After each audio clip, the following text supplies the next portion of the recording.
முத்தமிழ் அறிஞர் டாக்டர் கலைஞர் மு. கருணாநிதி அவர்களுக்கு தென்னிந்திய திரைப்பட தொழிலாளர் சம்மேளனமும் தமிழ்நாடு திரைப்பட தயாரிப்பாளர் சங்கமும் ஏனைய திரைப்படத்துறையினர் இணைந்து நடத்திய கலைஞர் 100 நிறைவு விழாவில் நடந்த சுவாரஸ்யமான சம்பவங்கள்.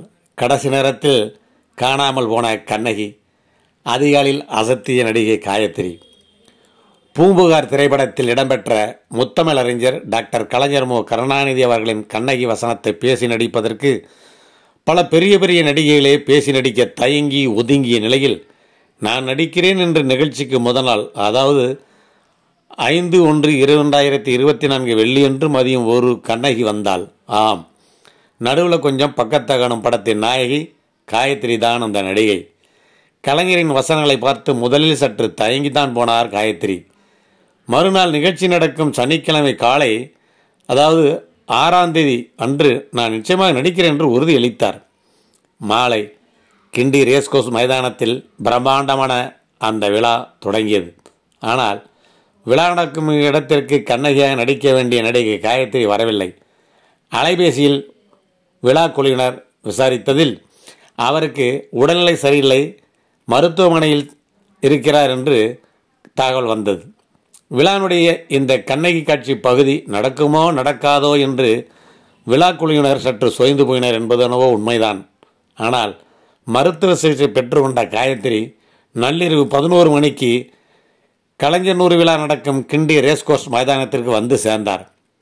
விழாவின் மற்ற நிகழ்ச்சிகள் மேடையில் நடத்தப்பட்டு கொண்டிருக்க, மேடைக்கு சற்று தள்ளி புல் மைதானத்தில் கண்ணகி பேச வேண்டிய கலைஞரின் அந்த இலக்கியத்தரமான 9 நிமிட வசனங்களை 6 மணி நேரத்தில் முழு வசனத்தையும் மனப்பாடம் செய்து நிகழ்ச்சியின் இறுதி பகுதியில் அதிகாலை 5:30 மணிக்கு அந்த திக்கு தருணத்தில் கண்ணகி உருவம் கொண்டு மேடையில் வந்து நின்றார் நடிகை காயத்ரி.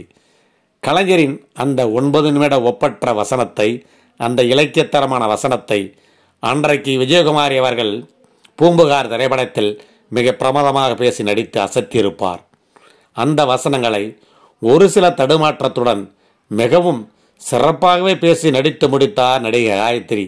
அதுவும் எந்த மாதிரி தருணத்தில், விழா முடியக்கூடிய அதிகாலையில் உதய சூரியன் ஒளித்து எங்கே உதித்து வந்து வெயில் வந்துவிடுமோ என்று நினைக்கக்கூடிய அந்த அதிகாலை தருணத்தில் அவர் பேசி நடித்து அசத்தினார். ஒட்டுமொத்த விழா குழுவினரும் பார்வையாளர்களும் மற்றும் அங்கிருந்த அனைவருமே எழுந்து நின்று கைதட்டி பாராட்டினர் காயத்ரியை.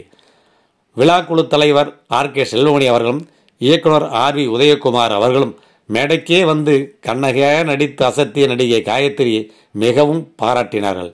இந்த இக்கட்டான நேரத்தில் கலைஞரின் வசனங்களை பேசி நடிக்க ஒப்புக்கொண்டு வந்து சிறப்பாக நடித்து கொடுத்த நடிகை காயத்ரி அவர்களுக்கு நாம் அனைவரும் நன்றி சொல்லி ஆக வேண்டும். உடல்நிலை சோர்ந்து போனது ஒரு பக்கம், அதே நேரத்தில் கொடுத்த வாக்கை நிறைவேற்ற வேண்டும் வந்து அதுவும் எப்பேற்பட்ட வசனங்களை, அந்த வசனங்களை பேசி அசத்தினார். கலைஞர் 100 விழாவிற்கு பெருமை சேர்த்த மரியாதைக்குரிய இயக்குநர்கள், இணை துணை உதவி இயக்குநர்கள் மற்றும் தென்னிந்திய திரைப்பட தொழிலாளர் சம்மேளனத்தில் அனைவருக்கும் நாம் நன்றி சொல்ல கடைப்பட்டிருக்கும். இப்படிக்கு இயக்குனர் P. Vasu and team.